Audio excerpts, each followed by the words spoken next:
where we go in down Bridgetown, the adults not to have any spiritual foundation.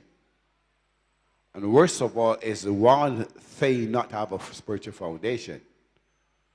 But when you're adult, Noah, and you don't have a spiritual foundation, you still have influence. I want to say it again.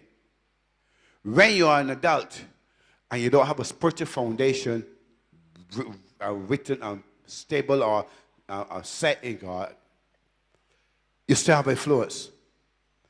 And you can influence people away from God because you don't have it. Unbeknownst to children, because you're an adult and because you may be familiar with that adult, that could lead the wrong way. Most of the places where we conduct ministry, this is a very prevalent reality. We fight it every day. And somehow, my concern is that most of the parents don't seem to understand the basic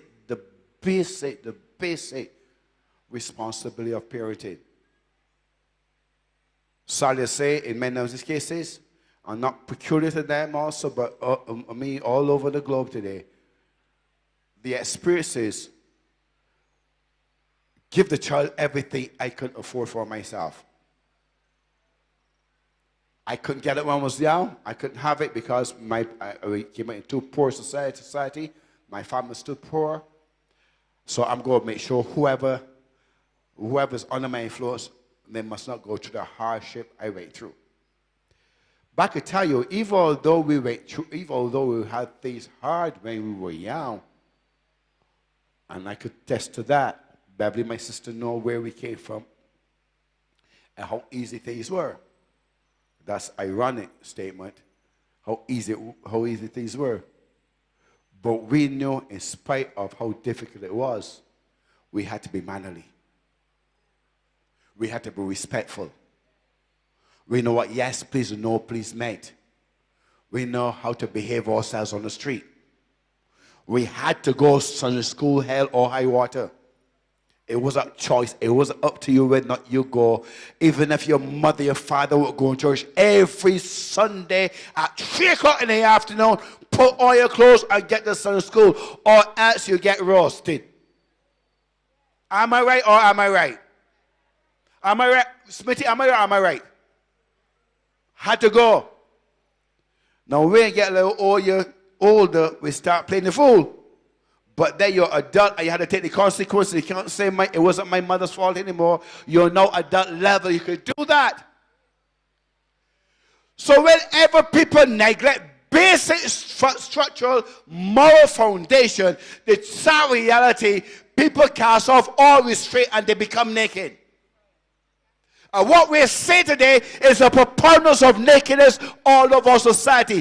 People are showing off things in public today that years ago would never be seen or thought of. People respected themselves that much that the things that people do today, they wouldn't even think about it. And we say society have changed. Yes, it has. Not for the better. We have changed for the better.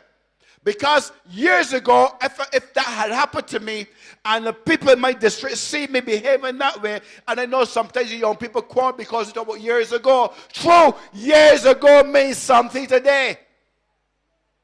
It's not insignificant, because if you know where it came from, you'll know where you have to go. The moment you forget where you came from, the likelihood that you'll know where to go, you'll go anywhere because you know what choices are.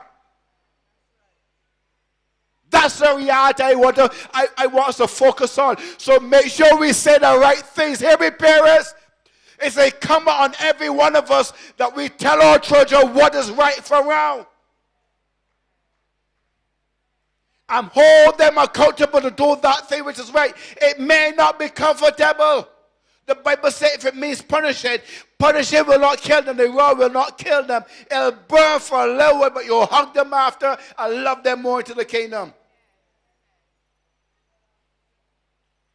Now, I want to make sure I let you know, I am not saying to anybody in here, anyone in here, go home and look for a broomstick or shoe and throw at your children. It's quite common if you try that in Canada or America or England. The cops will come for you and put you out of your own house. They'll do that. We may not be too far from that because the moment that now we cannot flog children to school, the teachers cannot, what happens? Children beat teachers every day. You don't know, but I hear it.